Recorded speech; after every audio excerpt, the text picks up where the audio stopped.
pembahasan kita hari ini. Jadi model data. Nah, jadi kalau katanya database itu, gitu ya, itu artinya dibentuk atau disusun ya berdasarkan pada pandangan, gitu ya, atau juga abstraksi dari si perancangnya, gitu ya. Jadi di situ ya harus ada model. Ya. Jadi dengan kata lain model ya, model harus lahir ya, model harus ada, ya model harus tersedia, gitu ya. Jadi model data, gitu ya, dalam hal ini akan digambarkan ya bagaimana hubungan antar data yang ada dalam suatu database. Nah, jadi sini perancangan database itu terkait dengan juga pemodelan. Ya. Jadi memang semakin mahir atau juga semakin ahli si programmer dan juga analisnya, maka model datanya juga makin bagus ya. Artinya model data ini memang sangat bergantung sekali lah pada si desainernya. Desainernya, programmer dan juga analis ya. Nah, terkait dengan model data itu dalam model database itu ada 3 ya. Jadi model hierarkis, ya model jaringan dan model relasional ya, hierarkis, jaringan dan relasional. Jadi kalau model hierarkis itu ya dirancangnya dengan seperti pohon gitu ya. Jadi kalau dia pohon itu ada pucuk gitu ya, ada ranting, ada cabang gitu ya. Nah, itu namanya pohon gitu ya. Jadi seperti misalnya dosen ya, dosen A ya, dosen Siti Nurbaya, dia mengampu 2 mata kuliah ya, seperti pengantar basis data dan juga pemrograman gitu ya. Di antara pengantar basis data itu isinya mahasiswanya bernama Rudi, Asti, dan juga Dina ya. Sedangkan pemrograman mahasiswanya Dina dan juga Edi. Nah, jadi yang ada di pengantar basis data dan juga di pemrograman ada satu mahasiswa yang mengikuti 2 perkuliahan itu. Nah, jadi dikatakan dia ini model hierarki. Ya, ada juga dosen yang bernama Asadi gitu ya, itu mengajar matematika dengan mahasiswanya namanya Ita dan Edi. Nah, jadi di sini dikatakan dalam bentuk ranting ya kan, bentuk pohon. Itulah model hierarki namanya. Berikutnya model jaringan. Nah, jadi model jaringan disebut dengan model kodasil ya, nama lainnya. Jadi setiap anak memiliki lebih dari satu orang tua ya. Misalnya jadi dosen A, dosen B yang mengajar dosen A itu 2 mata kuliah, dosen B mengajar 1 mata kuliah, dia memberikan materi yang sama gitu ya. Nah, mata kuliah matematika misalnya Edi. Nah, jadi Edi itu mengambil mata kuliah pemrograman yang diampu oleh dosen A dan juga dosen B. Gitu ya. Jadi Edi ini mengambil 2 mata kuliah dalam 2 dosen yang berbeda. Nah, itu. Nah, sedangkan Dina begitu juga dia ya. Begitu juga. Dia mengambil 2 mata kuliah ya pada dosen yang sama. Ya, dosen yang sama, tapi dosen yang lain tidak ya. Nah, jadi hanya si Edi saja yang mengambil mata kuliah yang berbeda pada 2 dosen yang berbeda juga ya. Kita khusus hanya mengambil mata kuliah matematika ya pada dosen B. Ya, jadi ini dikatakan dengan model jaringan ya dalam perancangan database. Nah, jadi model sederhananya inilah gambarannya ya. Berikutnya adalah model relasional. Nah, jadi di sini pemodelan data, model relasional ini yang paling banyak digunakan orang, gitu ya. Artinya model paling populer, gitu ya. Paling populer karena dengan menggunakan model ini berdimensi 2, gitu ya, atau ada namanya berdimensi berarti 2 cabang, gitu ya, atau 2 relasi, atau 2 hubungan antar tabel. Jadi kalau dia 2 relasi, ada relasi, ada tabelnya, maka dalam hal ini penghubungnya apa? Ya, yang menghubungkannya adalah kunci, ya, yang namanya foreign key. Jadi sebagai penghubung. Misalnya tadi Siti Nurbaya, dia mengajar mata kuliah pengantar basis data, ya pengantar basis data, pemrograman pemrograman C. Nah, mahasiswanya si Rudi, Asti, Dina. Nah, jadi dalam hal ini model relasional itu dia dalam bentuk tabel, jadi bukan dalam bentuk hierarki seperti model jaringan atau juga model hierarki. Jadi dia pentabelan ya. Jadi konsep dari basis data itu adalah field dan record, gitu ya. Jadi apa itu field? Ya kalau di dalam Excel itu field itu sama dengan kolom ya. Sedangkan record itu adalah row. Nah, itulah dia antara field dengan record ya. Jadi field itu implementasi dari satu atribut data, di mana field merupakan unit terkecil dari data yang punya makna ya. Artinya disimpan dalam suatu file atau juga basis data. Nah, nama lainnya tadi sudah saya bilang itu adalah kolom ya, kolom. Sedangkan record yaitu file-file yang ada di dalam record-record.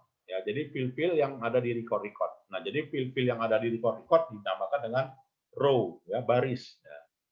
Itulah dia. Bedanya file dan record udah jelas ya. Ya, file itu kolom, record itu baris ya.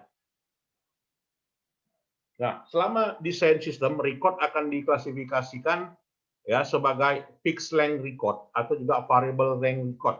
Jadi fixed length record, tiap instant record punya field, punya jumlah, dan punya ukuran logik. Nah, jadi ada ukurannya alfabet, ya numerikal ya, berapa jumlah huruf yang bisa masuk, gitu ya. Masing-masing punya fixed length record. Nah, itu. Jadi variable length record itu mengizinkan record-record yang berbeda ya dalam file yang sama punya panjang yang berbeda ya. Antara file dan tabel apa bedanya? Nah, jadi file dan tabel itu ya yang serupa diorganisasikan dalam grup file. Jadi file itu merupakan kumpulan semua kejadian yang ada yang ada diberikan ya. Dan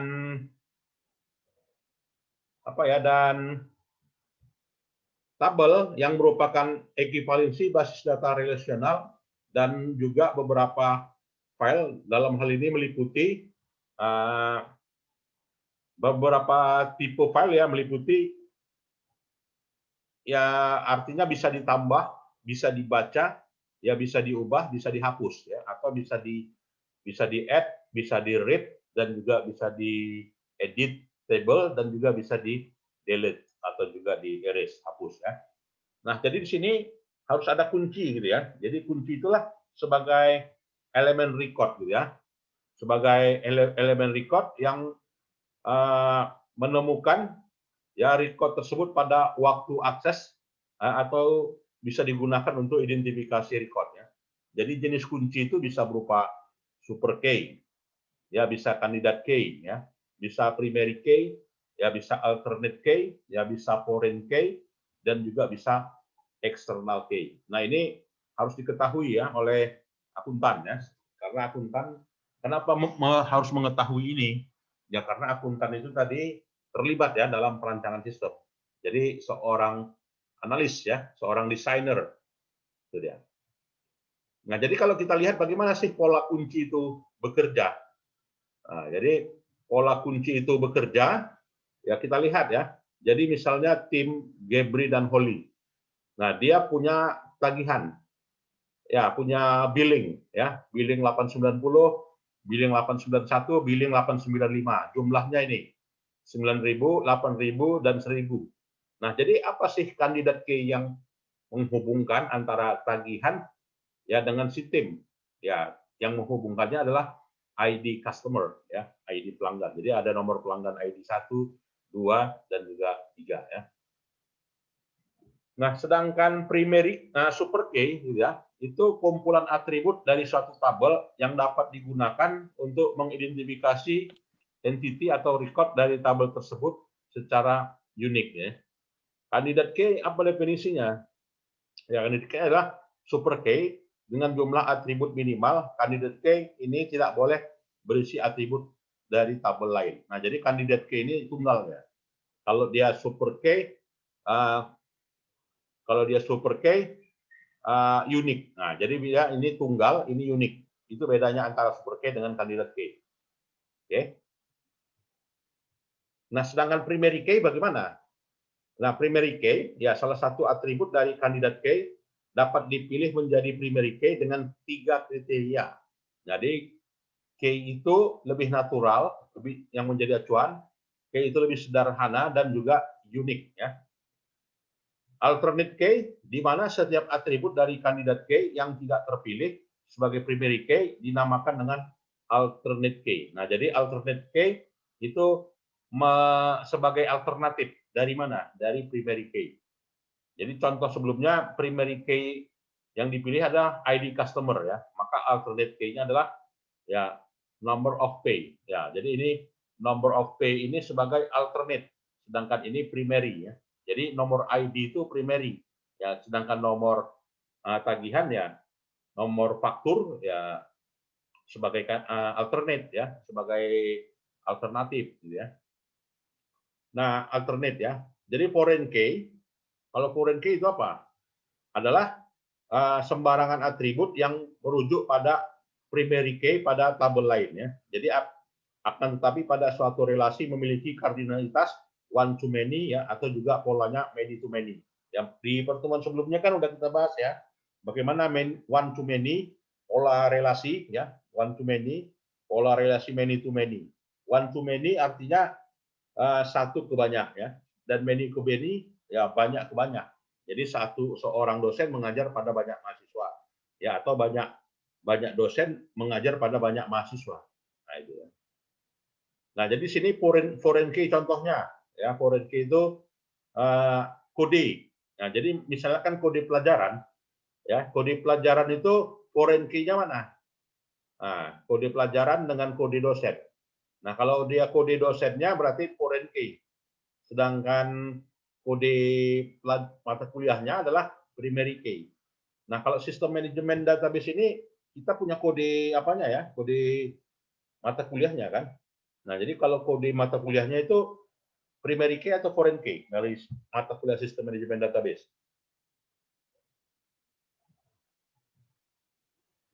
Primary key atau foreign key?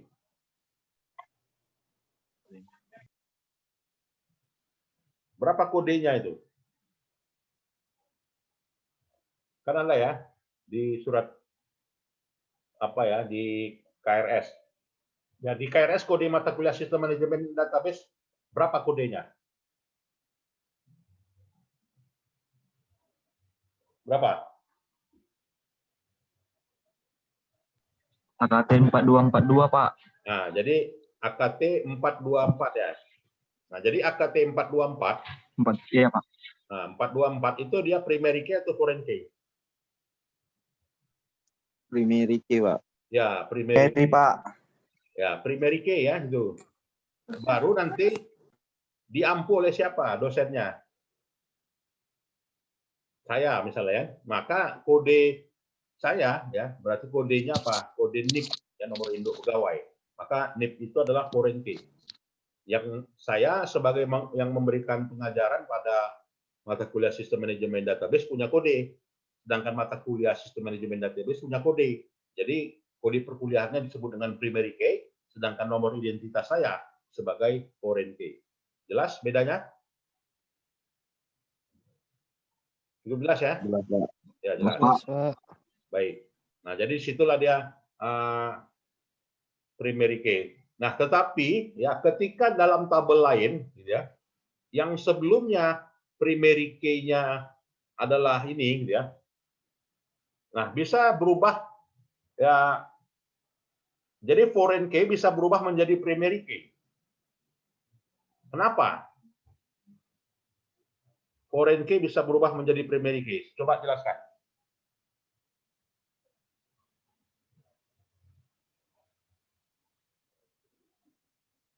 Ya, karena daftar tabelnya tidak ada ya memberikan penyajian data atas mata kuliah yang diampu atas nama dosennya. Nah, otomatis kode dosennya menjadi primary key. Jadi bukanlah foreign key. Tetapi ketika di daftar mata kuliah, maka kode dosennya sebagai foreign key. Paham? Coba dimaknai dulu. Jadi kalau tabel tunggal, ya tabel tunggal primary key. Tapi kalau tabelnya double, ya bisa primary key, bisa foreign key. Itu dia kesimpulannya. Oke? Ya misalkan KRS. Nah, berarti di situ ada KRS isinya mata kuliah, gitu kan? Daftar mata kuliah, berarti ada daftar kode, lalu ada nama kode dosennya. Ada kode dosennya di situ? Nggak ada, Pak. Nggak ada ya. Nah, berarti di situ hanya ada berisi daftar mata kuliah dan juga nama mata kuliah, ya kan?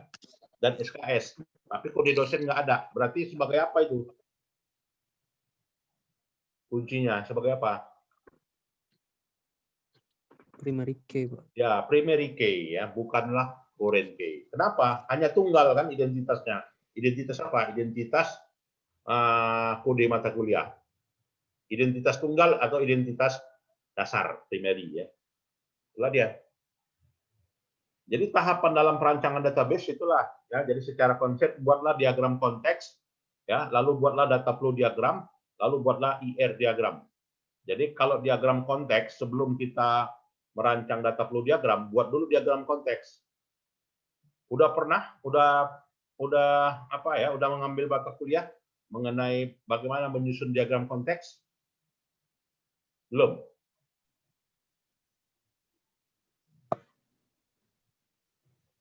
Diagram konteks udah bisa? Belum ya. Jadi nanti minggu depan saya bahas itu ya, bagaimana kita nyusun diagram konteks. Ya, setelah baru diagram konteks baru bisa nyusun data flow diagram. Artinya apa? Diagram konteks itu adalah proses nol. Nah, ya, proses nol. Sedangkan data flow diagram itu adalah proses 1 nol, proses 2 nol, proses 3 nol, proses 4 nol. Itulah data flow diagram yang menggambarkan aliran data ya. Sedangkan model IR, apa itu model IR? Entity relationship, model hubungan antara entitas satu dengan entitas lain. Bagaimana polanya? Pola hubungannya. Saya dengan mahasiswa, saya entitas, mahasiswa sama entitas. Ya. Maka kalau mau digambar rancangan database-nya bisa nggak? Bisa. Ya. Pakai model IR. Pakai model DFD bisa nggak? Bisa. Ya. Kalau diagram umumnya, diagram konteks. Ya. Kalau diagram proses khususnya, data flow diagram. Itu namanya. Ya. Nanti minggu depan saya bahas itu. Oke, perancangan. Jadi ada perancangan secara logis, artinya model IR ini ke model relasional ya.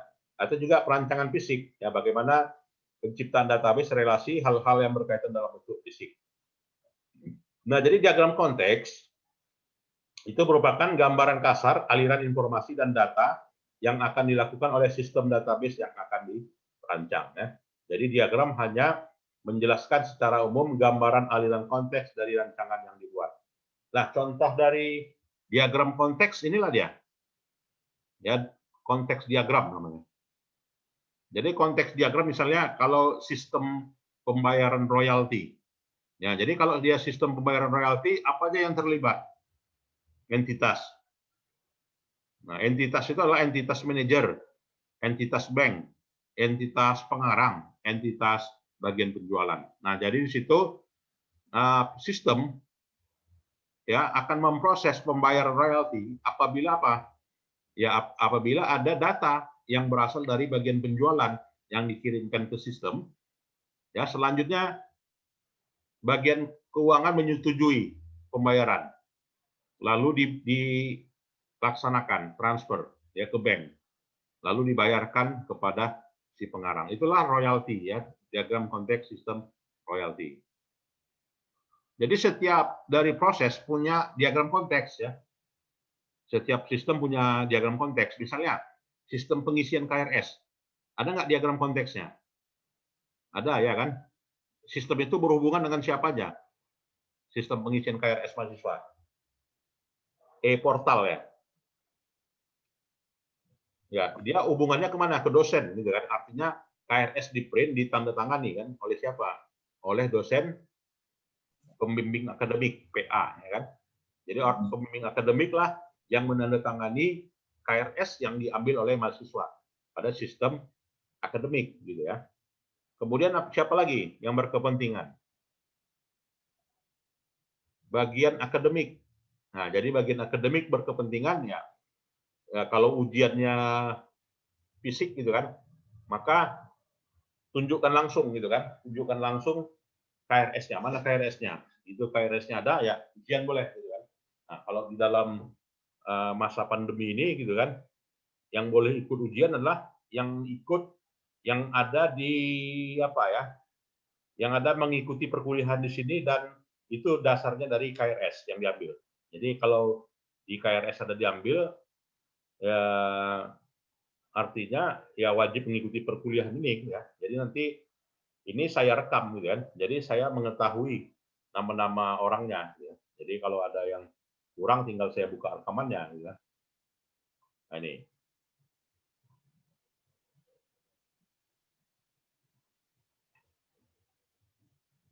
Berikutnya, data flow diagram. Jadi data flow diagram adalah detail rancangan dari diagram konteks yang sudah dibuat, yang sudah memuat rancangan tabel database, ya, yang akan diimplementasikan pada database yang dibuat. Nah, jadi data flow diagram itu lahir kapan? Ya, lahir setelah adanya diagram konteks. Nah, jadi diagram konteks dulu, baru buat DFD, ya, data flow diagram. Aliran data, ya, diagram aliran data. Artinya apa? Kita mau menyederhanakan bagaimana data itu mengalir. Oke. Nah, contoh dari data flow diagram itu ini. Ya, jadi bagaimana proses, ya, ini gambar proses. Proses yang pertama. Ya. Kalau kegiatannya adalah laporan penjualan, ya. Ini proses pertama. Proses kedua, membuat royalti jatuh tempo.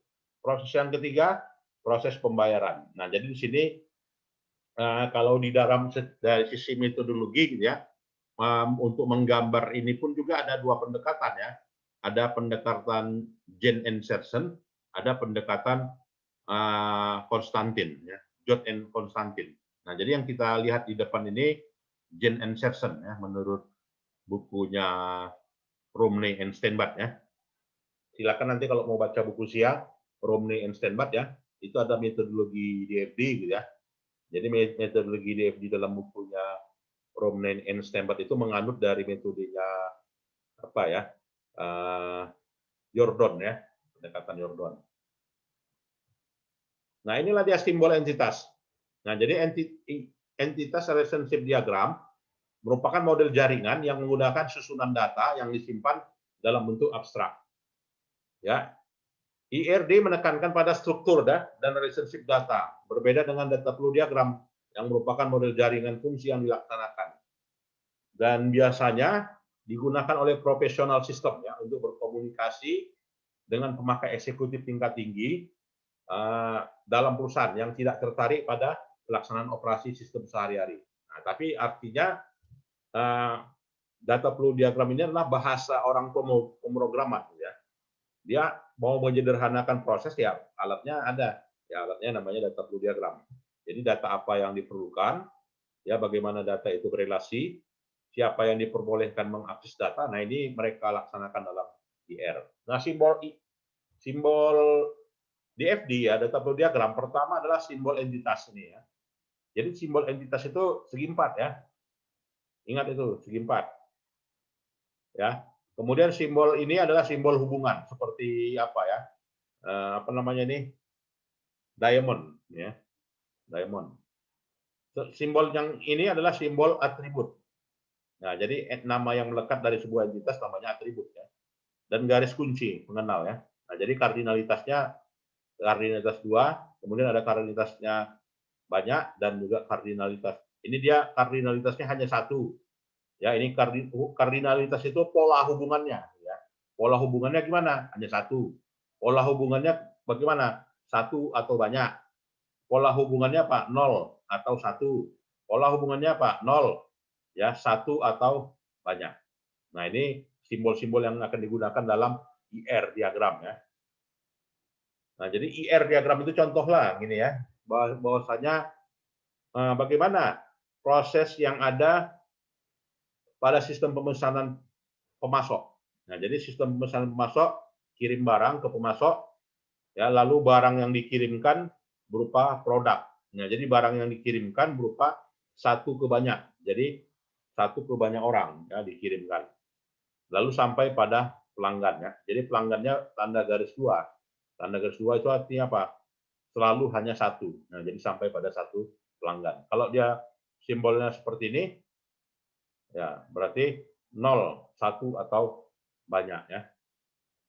Nah, ini jadi di sini kardinalitas namanya ya. Ini kardinalitas, ini kardinalitas, ini kardinalitas, ini kardinalitas ya. Ya, jadi buatlah rancang diagram IR pada kasus aplikasi database sederhana untuk sistem akademik suatu universitas ya, di mana entitasnya adalah mahasiswa, dosen, ya, mata kuliah dan juga ruangan. Ya, bagaimana bisa menyatu menjadi disebut dengan sistem akademik, gitu ya. Jadi ada entitas mahasiswa, dosen, mata kuliah dan ruangan. Buatlah diagram IR-nya. Ya, buatlah seperti ini ya. Buatlah seperti ini ya. Itu nanti tugas ya di rumah ini buat latihan ya. Nah, kemudian ada namanya normalisasi ya. Jadi normalisasi gunanya apa sih? Ya, normalisasi itu gunanya adalah analisa data ya, mengorganisasikan antara atribut data ya dengan mengelompokkan sehingga terbentuk entitas yang non tumpang tindih, non redundant ya. Artinya entitas itu tadi kan kita mau hubungkan banyak data ini. Ya kan, bagaimana nggak tumpang tindih? Bagaimana kita data kirim dengan data barang? Jadi dalam hal ini pas betul barang yang dikirimkan adalah produk A. Ya, maka dalam hal itu akan ada yang namanya normalisasi. Jadi normalisasi dilakukan sebagai uji coba pada suatu relasi secara berkelanjutan untuk menentukan apakah relasi itu sudah cukup baik, ya, sudah baik atau dapat dilaksanakan proses insert, update, delete, dan juga modifikasi ya pada satu atau beberapa atribut tanpa mempengaruhi integritas data pada relasi tersebut. Oke. Jadi pola normalisasi itu adalah ada pangkatnya juga ya, normalisasi. Ada pangkat pertama, ada pangkat kedua, ada pangkat ketiga. First normalization ya, artinya bentuk satu normalisasi. Yang second NF ya, normalisasi bentuk kedua. Jadi normalisasi bentuk pertama syaratnya apa? Tidak ada atribut yang berulang atau bernilai ganda. Misalnya apa? Atribut yang berulang atau bernilai ganda. Seorang pelanggan kodenya, kode pelanggannya adalah 1000. Tapi di file lain dia kodenya 1200. Nah, itu berarti atributnya berulang ya, atributnya berganda. Idealnya dia kodenya 1000 ya, karena udah dibuat atribut ya dalam sebagai primary key. Ya, dari apa tadi ya? Seorang pelanggan ya. Artinya normalisasi pertama dilakukan adalah mengidentifikasi itu. Ada nggak data yang tumpang tindih? Ya, jadi telah ditentukannya primary key untuk tabel atau juga relasi ya. Jadi tiap atribut hanya punya satu pengertian ya. Nah, normalisasi tahap kedua itu bentuk datanya telah memenuhi kriteria dalam bentuk normal ke satu. Jadi atribut bukan hanya kunci, tapi harus memiliki ketergantungan fungsinya pada primary key.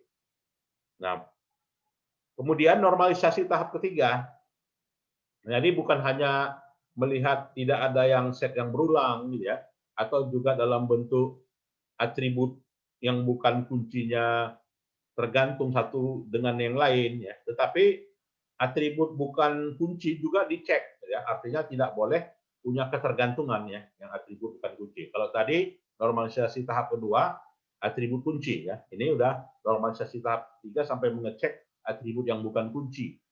Ya, di mana seluruh atribut bukan kunci pada satu relasi hanya memiliki ketergantungan ya. Contohlah normalisasinya ini. Jadi ada tabel ya, tabel mahasiswa, dilakukan normalisasi bentuk normal ketiga. Jadi ada tim John Joanna ya, NIM, tanggal, kode mata kuliah, SKS, nilai bobot ya. Jadi perhatikan bahwa tabel itu sudah dalam bentuk normalisasi tahap pertama. Kenapa? Ya karena misalnya tim, nama mahasiswa tim, nama mahasiswa tim, kodenya ini, tim ini, NIM-nya ini sama ya dengan di row kedua ya, di field yang kedua, di record yang kedua ya, sama ya. Joanna, Misalnya, Juanda itu NIM-nya sama kan? 32784, 32784. Walaupun dia di field yang berbeda, ya di row yang berbeda. Tapi NIM-nya sama. Artinya apa? Ya artinya primary key-nya memang udah benar. Ya, artinya normalisasi perlu nggak kalau seperti itu? Nggak perlu. Kecuali ini berbeda. Nah, berarti kalau dia berbeda, berarti ada indikasi yang harus dilakukan normalisasi tahap yang pertama jika NIM-nya berbeda. Ya, jadi kalau misalkan kita memelihara data pelanggan, ya, data penjualannya ada 1 juta data. Dari 1 juta data itu kadang ada nggak yang sama nama orang? Ada, ya. Apalagi nama orang di Sumatera Utara, misalnya Budi Ginting. Ya, berapa banyak nama orang Budi Ginting yang beralamat di Jalan Jamin Ginting, misalnya. Misalkan ada 5. Nah, tapi 5-5-nya bisa berbeda. Dari mana? Dari nomor induk kependudukan, NIK, kartu keluarga, gitu kan? Yang bedakan itu. Maka NIK itu adalah primary key. Dan primary key-nya tidak perlu dilakukan normalisasi lagi. Karena apa? Karena nomor induk kependudukan itulah yang membedakan. Kecuali nomor induk kependudukannya sama, maka normalisasi tahap pertama dilakukan. Jadi dalam suatu tabel gitu ya. Itu pengertiannya. Silakan kalau ada yang mau kita diskusikan, Dede. Silakan. Jangan lupa di print ya absen kita hari ini dan di apakan ya, di upload. Baik, Pak. Kehadirannya dibuat di status saya ya, jangan dibuat masing-masing status ya. Nah, di bawah status saya buat.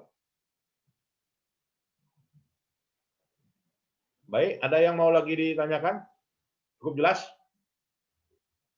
Nah, jadi karena kita database ya, namanya juga database ya. Jadi kalau data udah tumpang tindih bukan database lagi namanya. Buat apa kita nyimpan data kalau datanya tumpang tindih? Kalau kita di Excel udah database enggak, gitu kan? Kalau di Excel masih bisa tumpang tindih, gitu ya. Makanya Excel itu selalu mengidentifikasi dia kan, kalau dia nomornya sama akan muncul kode gitu kan, atau insertnya 0 katanya, atau insertnya langsung ke nomornya yang timbul itu. Nah, jadi dia normalisasi harus kita lakukan kalau seperti itu. Ya. Oke, baiklah. Kalau tidak ada itu aja ya perkuliahan kita hari ini. Ya, kalau tidak ada, saya kira itu aja perkuliahan kita hari ini. Selanjutnya apa ya? Kita lanjutkan nanti di pertemuan minggu depan ya. Baik. Ada lagi yang mau ditanyakan? Silakan, Adik. Pak, mau nanya, Pak. Jadi nanti absennya diupload di bawah status Bapak yang terakhir ya, Pak? Betul. Jadi nanti saya share video, buat aja di bawah itu ya absennya ya. Ataupun kalau khusus untuk absen apa ya? Untuk absen, maksudnya ini absen seluruhnya gitu ya? Bukan, Pak. Maksudnya absen yang kayak hari ini kan ini dibuat di aja. Zoom gitu kan biasanya di VNSS, ya. Ya, dibuat aja status Apa sendiri. tetap di GCR kayak biasa? Ya, dibuat aja kayak biasa. Oh, kayak biasa berarti ya, Pak? Ya, betul. Iya, Pak. Ya. Pak. Baik, kalau tidak ada, saya kira itu aja perkuliahan kita. Sehat-sehat semuanya ya. Selamat siang. Siang, Pak. Sehat-sehat juga. Makasih ya, Pak. Makasih, Pak. Warahmatullahi wabarakatuh. Pak. Pak.